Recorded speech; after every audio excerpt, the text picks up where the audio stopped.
del tiempo, la corriente se oponía generando ¿qué? Una fuerza electromotriz. Pero ¿por qué es que la naturaleza genera una fuerza electromotriz? Hola, ¿funciona este aparato del futuro? Soy Heinrich Emil Lenz. Entre a su red, ¿cómo le llaman? Internet, para un desafío. ¿Dispuestos? ¿El creador de la ley de Lenz? ¿Qué hace aquí? Quiero ver si mi legado sigue vivo. Tienen 5 minutos para demostrar mi principio del freno electromagnético con ese tubo de cobre que si fallan, les cortaré el internet para siempre. Comiencen. Rápido equipo, presentémonos. Soy Francisco. Catherine. Alonso. Y este es nuestro proyecto del imán cayendo por un tubo metálico. Señor Len, nuestro experimento será sobre la caída de un imán en el tubo y la corriente inducida en el circuito se opone a la variación del flujo que se produce. Tranquilo, Herr Lenz, entendemos su teoría. Sabemos que la fórmula electromotriz inducida es la tasa de variación del flujo magnético. La fórmula es: la fuerza electromotriz es igual al negativo de la variación del flujo magnético dividido en el intervalo del tiempo. Exacto. Pero, ¿qué significa ese signo negativo, jóvenes? Es su firma, señor Lenz. Significa que la corriente inducida crea un campo magnético y esta se opone al flujo que la empuja hacia arriba. Es decir, que en nuestro tubo de cobre, teóricamente, al ingresar el imán, va a haber una fuerza que impulsa hacia arriba.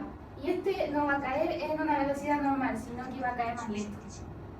Primero, caída libre en el aire.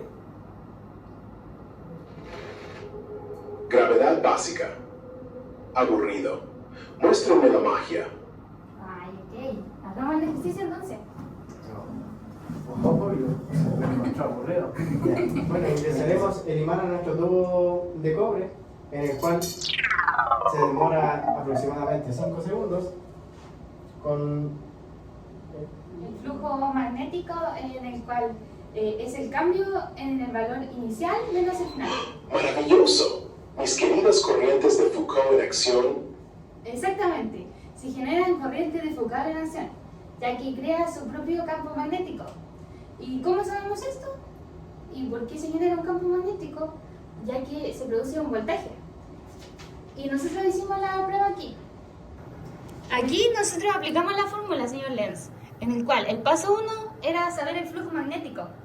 El cambio es el valor final menos el inicial, en donde restamos los flujos del imán y del tubo y llegamos a 0,08 webinar. Luego el paso 2 es aplicar la fórmula que nos enseñó usted, señor Lorenz. El flujo, que es la FEM, se opone, en el cual tenemos 1 metro, va a ser multiplicado por el flujo que calculamos anteriormente, dividido a los 0,05 segundos que se demoró en caer el imán. Obtenemos una FEM, o denominada voltaje, que se opone de 0,16 volts, en lo cual esa nueva corriente genera su propio campo magnético. Este es un electroimán que empuja hacia arriba y por eso se demora tanto en caer el imán. Estoy impresionado. Mi teoría está a salvo con usted. ¿Y saben para qué usan esto hoy en día? Sí, Sí, estos son usados en los trenes, también son usados en las montañas rusas. Sí, también en los frenos de los camiones y de los buses. sí, también he escuchado que se utiliza en los transformadores. Profesor, póngales un 100 o iré a espantarlo esta noche. Gracias, señor Lenz. Profesor, esperamos un 100. En conclusión, como se pudo ver en el experimento, el imán no cayó de golpe como lo haría normalmente en el aire. Al pasar por el tubo de cobre, tarda mucho más tiempo en bajar. Es como si una fuerza invisible lo estuviera frenando. ¿Y por qué pasa esto? Aquí es donde entra en acción la ley de Lenz. Al ir cayendo el movimiento del imán, hace que el flujo magnético dentro del tubo cambie. Este cambio despierta o introduce una corriente eléctrica en el cobre. Aquí es donde viene lo interesante según la ley de Lenz. Esa nueva corriente crea su propio campo magnético que se revela y se opone al imán que va cayendo. Esta repulsión es exactamente lo que frena su caída. Para futuros experimentos hay un par de cosas que podríamos mejorar. Por ejemplo, usar imanes de neodimio más potentes para que este efecto de levitación sea mucho más evidente.